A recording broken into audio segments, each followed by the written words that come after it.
তুমি কেন এসেছো এ দুনিয়ায়?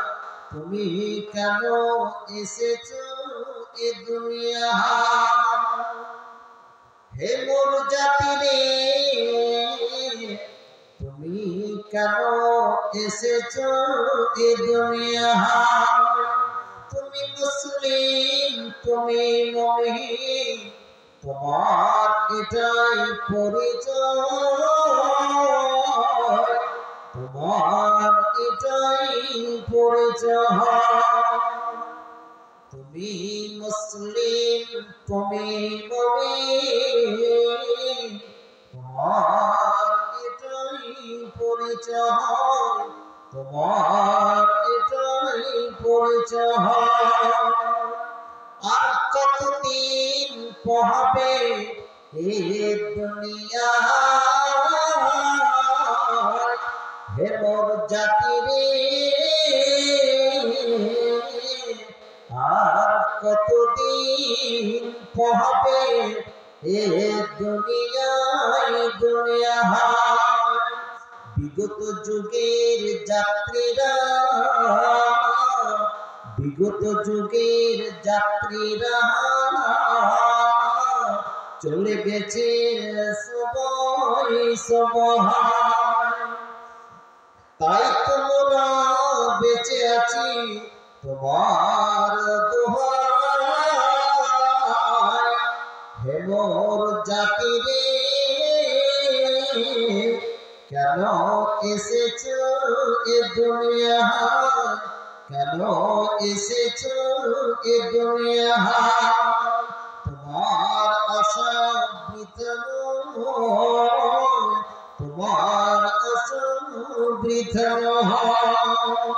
তুমি মুসলিম, তুমি মুমিন, তোমার এটাই পরিচয়, তোমার এটাই পরিচয়। মাননীয় যোগ্যতম সভাপতি মহাশয়, অত্র মাদ্রাসার শিক্ষক শিক্ষিকা মন্ডলী, ছাত্রীবৃন্দ এবং স্নেহের স্বনামধন্য কমিটি বৃন্দ, সদস্যবৃন্দ, অত্র এলাকা খাদিজাতুল কুবরাকে কেন্দ্র করে আগত সভায় বিভিন্ন গ্রাম থেকে ছুটে আসা যে কজন বসে আছেন, সকলকে জানাই আন্তরিক প্রেম, ভালোবাসা, শুভেচ্ছা। আসসালামু আলাইকুম। প্রিয় ভাইরা আমার, এই খাদিজাতুল কুবরা কত সালে 93, তার মানে কত বছর হলো? কত বছর? 93 বছর বয়সে 93 সালে মাদ্রাসার ইটটা রেখেছিলেন যিনি। কত? 31, মাত্র 31 বছর, অনেক। হ্যাঁ, 31 বছর এই মাদ্রাসা যারা এলাকাকে কেন্দ্র করে যিনারা ইট রেখেছিলেন, ওনারা হয়তো কেউ আছেন কিংবা হয়তো কেউ কবরে চলে গেছেন। আপনারা আমরা অত মাদ্রাসার ধারক বাহক ওয়ারিস হিসাবে এখানে করে আছি। প্রিয় ভাইরা আমার, একটা মাদ্রাসা যেটা একটা ভালো প্রায় 1500 1700-1800 মেয়েরা এখানে করে লেখাপড়া করে। শুধু যে এলাকার মেয়েরা আছে তা নয়, সুদূর আসাম থেকেও এখানে করে কি লেখাপড়া করে, বাইরে সাউথ বঙ্গ থেকেও লেখাপড়া করে এবং বিভিন্ন জেলা যে আশেপাশে দিনাজপুর আছে সেখান থেকে আসে। সেটা কি করে জানেন না? কারণ আমি এখানে 1.5 বছর পড়িয়েছিলাম।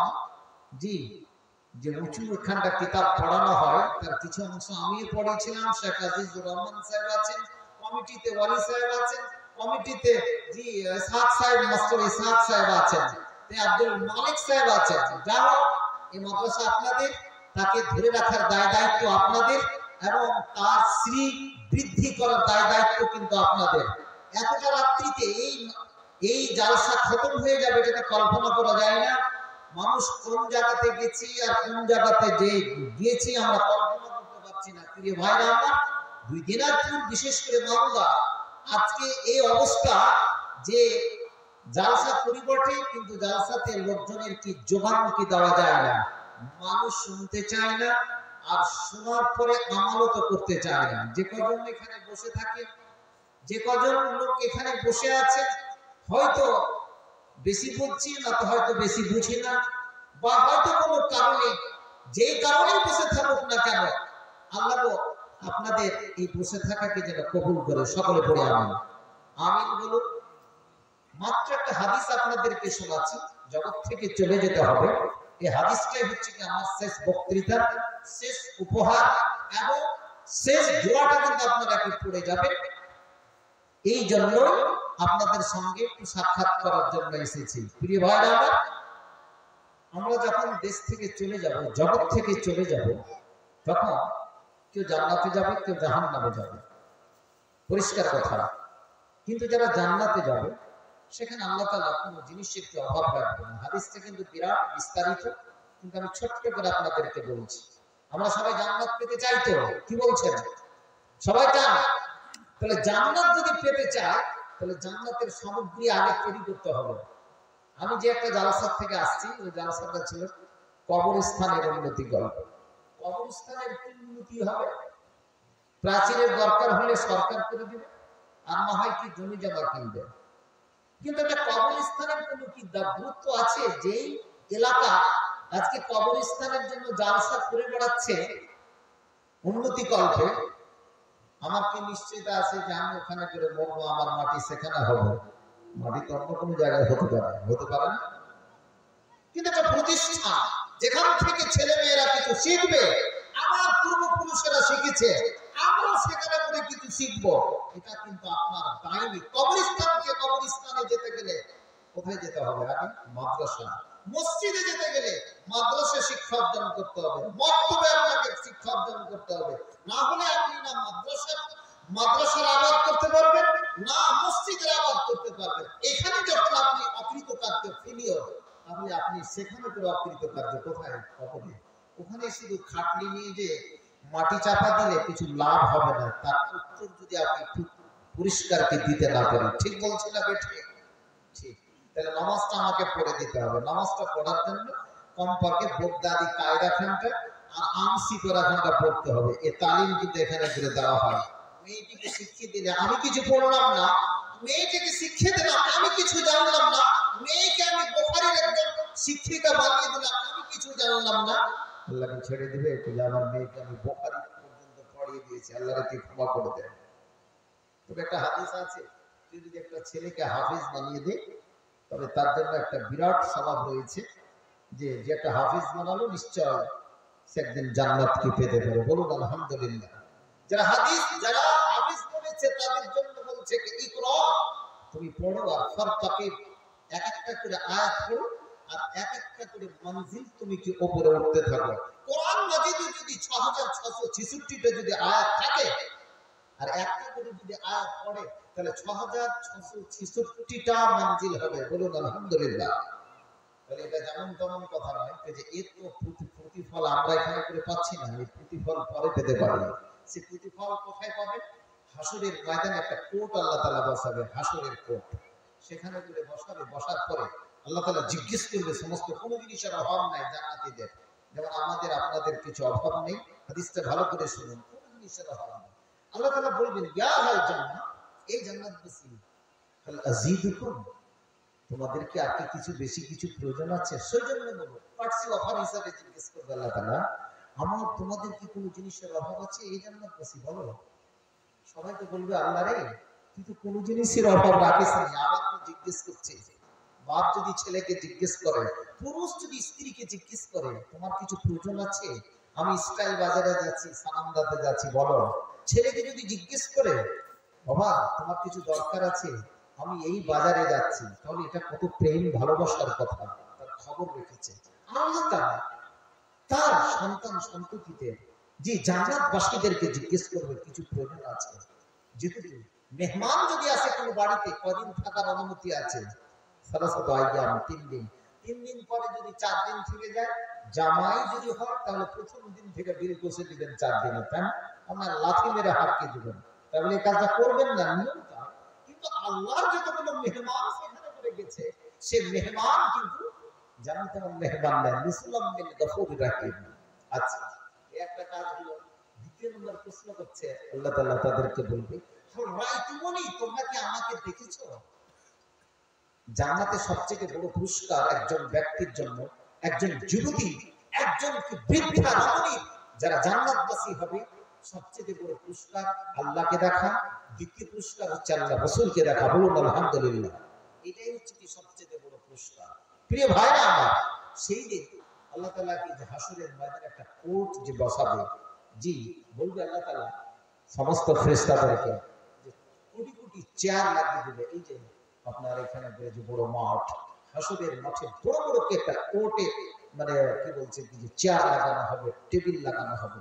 তারপর আল্লাহ তাআলা বলবে কি যে এখানে করে কি, যেমন সূরা ওয়াকিয়াতে একটা আয়াত আছে, ওয়ালাহমে তায়রিন মিম্মা ইয়াশতাহুন, ঘুঘু কবুতর জাতীয় পাখির মাংস ভেজে প্লেটে রাখা হবে, এবং আল্লাহ তাআলা বলবেন সাফাহুম রাব্বুহুম শারাবান তাহুরা, এবং তাদেরকে বোতল দিয়ে দেওয়া। কিসের বোতল? ডেলিগেটে যে বোতল ছিল ওই বোতল, পেপসি, মাজা, স্প্রাইট, এই জাতীয় লিকুইড জাতীয় যে শরাব, জি এই তাদেরকে ব্যবস্থা করে দেওয়া হবে।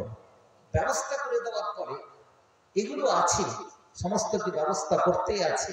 ফেরেশতাদেরকে বলা হয়েছে এবারে যে প্রথম চেয়ার যেটা আছে, সেই চেয়ারে কে বসবে? বলুন আল্লাহ রাসূল জনাব মুহাম্মদ সাল্লাল্লাহু আলাইহি সাল্লাম প্রথম চেয়ারটাতে বসবে। তারপরে যতগুলো যার যেরকম আমল সেইরকম ভাবে যে সমস্ত কে উম্মতিরা, সাহাবায়ে কেরাম, সালাফে সালেহিনরা কে এভাবে কি বসতে থাকবে। কোটি কোটি চেয়ার লাগানো হবে, টেবিল লাগানো হবে, সেখানে করে যে পাখির মাংসকে ভেজে প্লেটে দেওয়া হবে, ওয়াসাকাহুম রাব্বুহুম শারাবান তাহুরা, আর এমন কি শরাব দেওয়া হবে যে নিজে পবিত্র এবং অপরকে পবিত্র করে, তাহিরাতুন লিনাফসিহি ওয়া মুতাহিরাতুন লিগাইরিহি, এমন জিনিস তাদেরকে পান করার জন্য কি দেওয়া হবে। তারপরে হাদিসটার শেষখানে বলছে আল্লাহ তাআলা আসবে কোণা থেকে দিয়ে তার নূরের পর্দাটা কিন্তু ওখান থেকে কি বলছে কি হটানো হবে।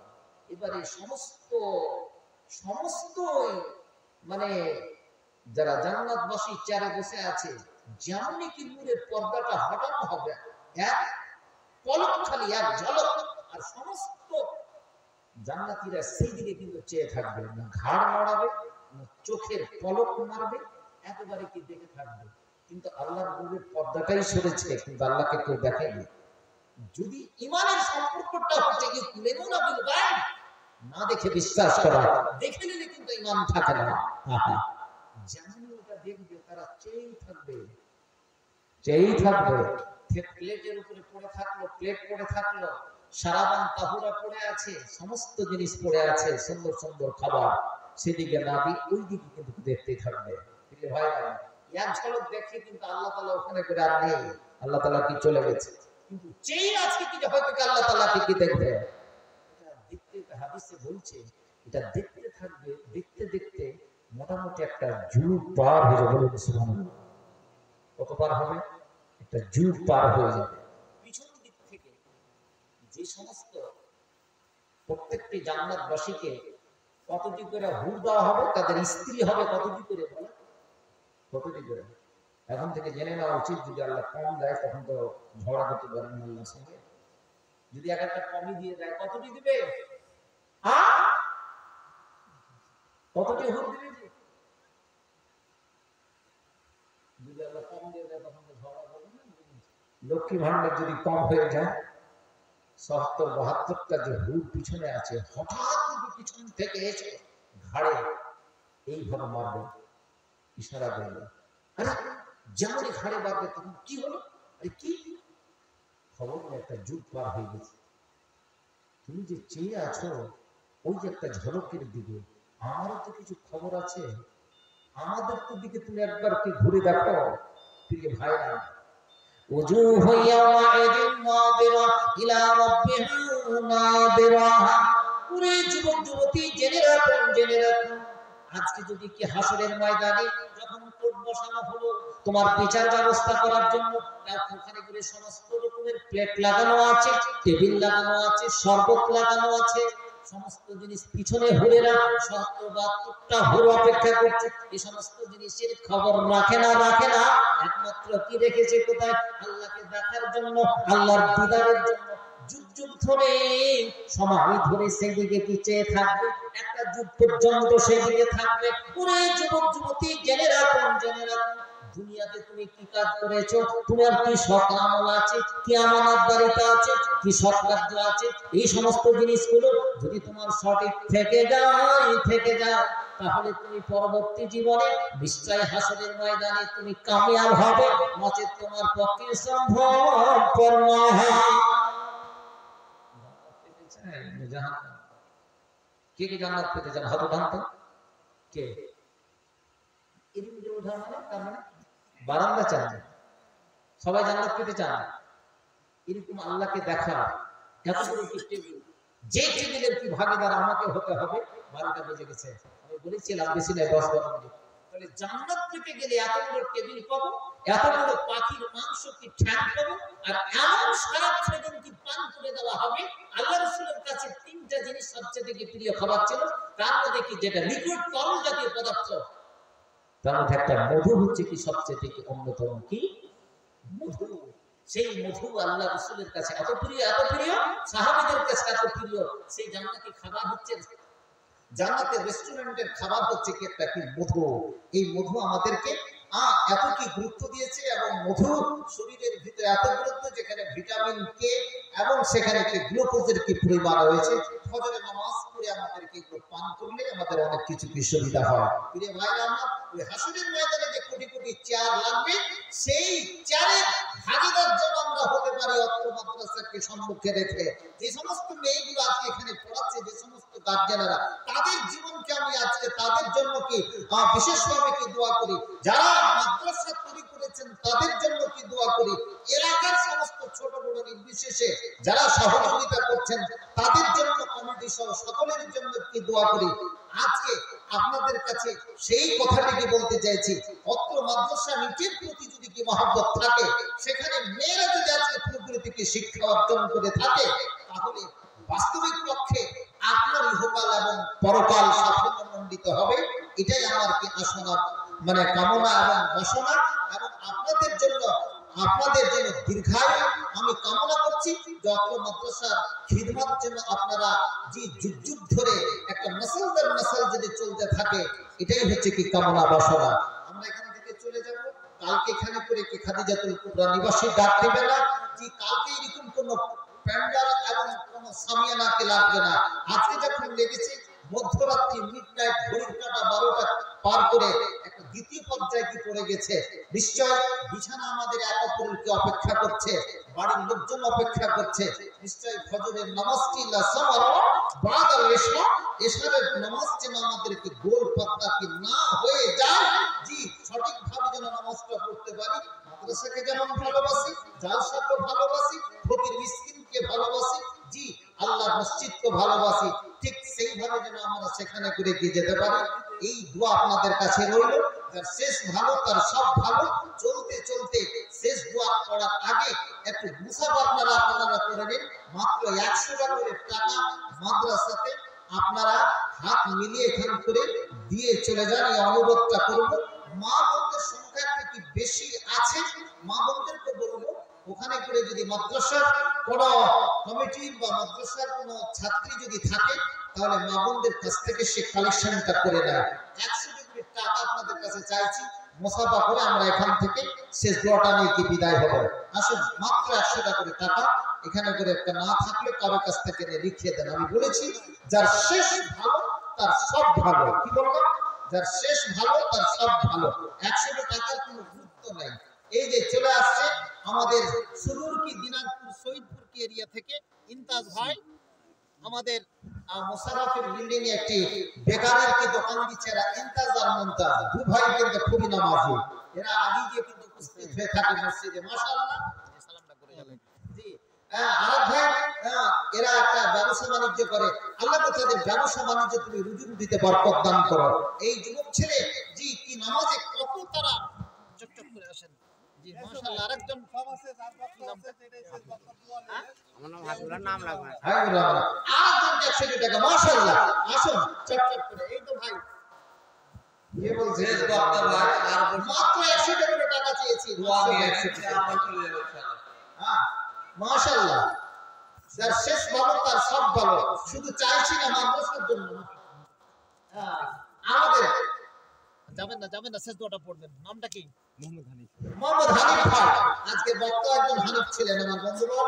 হ্যাঁ, একজন হানিফ ভাই একটু দূর থেকে এসে আরেকজনকে 100 টাকা আমার নানা যান, আরেকজন ছোট বাচ্চাটিকে 100 টাকা দিচ্ছে, কেউ সহযোগিতা করবে। এই যে এখানে মাইকটা এত সুন্দর, এই যে এক মাইক